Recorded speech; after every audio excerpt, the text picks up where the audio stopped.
Assalamualaikum warahmatullahi wabarakatuh. Salam jumpa kembali dengan saya Imam Trikarso Hadi selaku dosen pengampu mata kuliah otonomi daerah. Rekan-rekan mahasiswa dan mahasiswi Universitas Indonesia Mandiri, materi kita pada sesi ke-10 atau pertemuan ke-10 kali ini adalah tentang penyelenggaraan pemerintahan daerah di bawah Undang-Undang Nomor 23 Tahun 2014. Seperti diketahui bahwa dinamika penyelenggaraan pemerintah daerah di Indonesia terus saja bergulir seiring dengan pergantian pemerintahan dan kritisi serta aspirasi masyarakat yang terbuka lebar serta hasil evaluasi internal penyelenggaraan pemerintahan yang dilakukan oleh pemerintah menghasilkan berbagai perubahan dan penyesuaian dalam tatanan bernegara. Selain itu juga untuk menjawab berbagai permasalahan yang timbul dalam implementasi Undang-Undang Nomor 32 Tahun 2004. Maka kemudian dipandang perlu dilakukan perubahan untuk menciptakan kondisi pemerintah yang ideal sesuai dengan harapan masyarakat. Dan perubahan ini sebagaimana dijelaskan dalam konsideran Undang-Undang Nomor 23 Tahun 2014, salah satunya juga disebabkan oleh Undang-Undang Nomor 32 Tahun 2004 tentang pemerintahan daerah tidak sesuai lagi dengan perkembangan keadaan, ketatanegaraan dan tuntutan penyelenggaraan pemerintahan daerah sehingga perlu diganti, serta efisiensi dan efektivitas penyelenggaraan pemerintahan daerah perlu ditingkatkan dan lebih memperhatikan aspek-aspek hubungan antara pemerintah pusat dengan daerah dan antar daerah, potensi dan keanekaragaman daerah, kemudian dengan memperhatikan peluang dan tantangan persaingan global dalam kesatuan sistem penyelenggaraan pemerintah negara,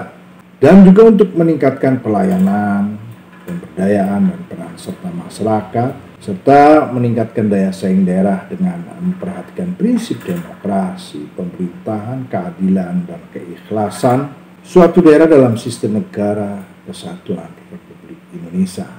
Berbagai permasalahan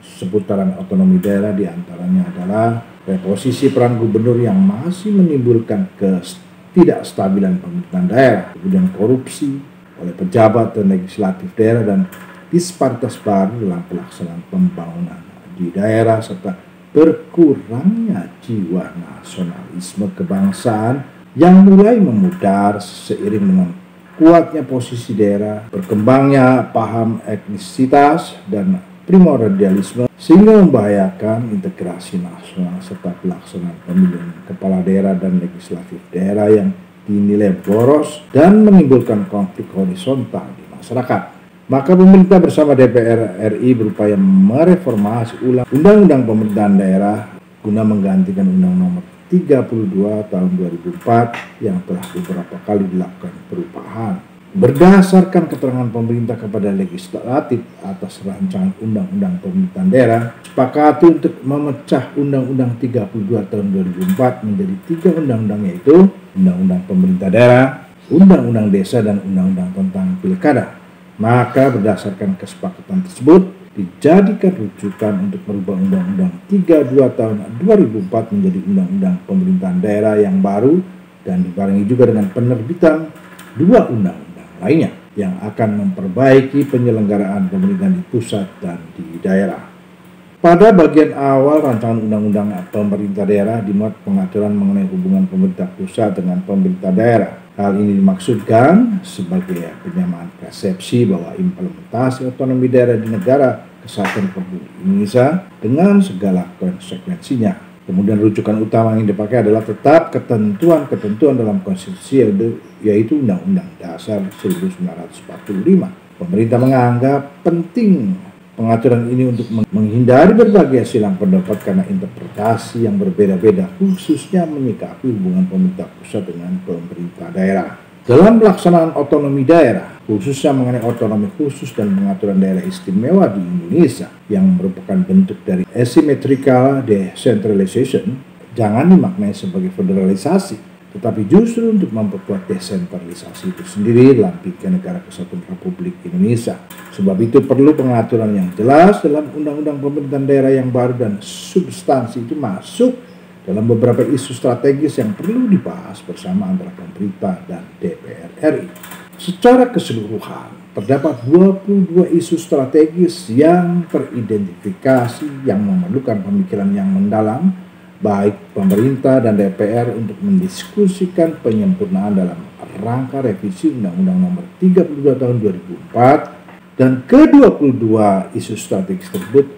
meliputi adalah pembentukan daerah otonomi, pembagian urusan pemerintahan, daerah berciri kepulauan, pemilihan kepala daerah,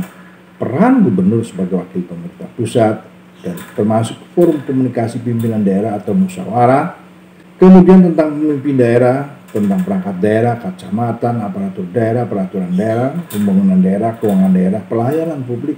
partisipasi masyarakat, kawasan perkotaan, kawasan khusus, kerjasama antara daerah, desa, pembinaan dan pengawasan daerah, tindakan hukum terhadap aparatur daerah, termasuk inovasi daerah, dan DPOD atau Dewan Pertimbangan Otonomi Daerah. Dari ke-22 isu strategis tersebut ada beberapa perubahan yang sifatnya fundamental, namun ada bersifat memberikan pengaturan lebih lanjut yang dimaksudkan untuk menciptakan kejelasan dan ketegasan, khususnya dalam pelaksanaannya. Samping itu terdapat juga isu-isu baru yang diatur untuk memberikan kepastian hukum bagi pemerintah daerah dalam melaksanakan otonominya. Ada beberapa isu baru yang diatur dalam rancangan undang-undang ini, yaitu isu mengenai daerah berciri kepulauan, inovasi daerah, dan tindakan hukum terhadap aparatur daerah. Isu-isu baru tersebut sengaja dibuat pengaturannya mengingat urgensi dalam pelaksanaan otonomi daerah. Isu baru terkait tindakan hukum terhadap aparatur daerah ini perlu diatur dalam rancangan undang-undang tentang pemerintah daerah, karena salah satu fenomena yang mengemuka saat ini adalah adanya keengganan dari pejabat daerah untuk menduduki jabatan sebagai pengelola proyek daerah yang sering dituduh melakukan pelanggaran pidana untuk hal-hal yang sebenarnya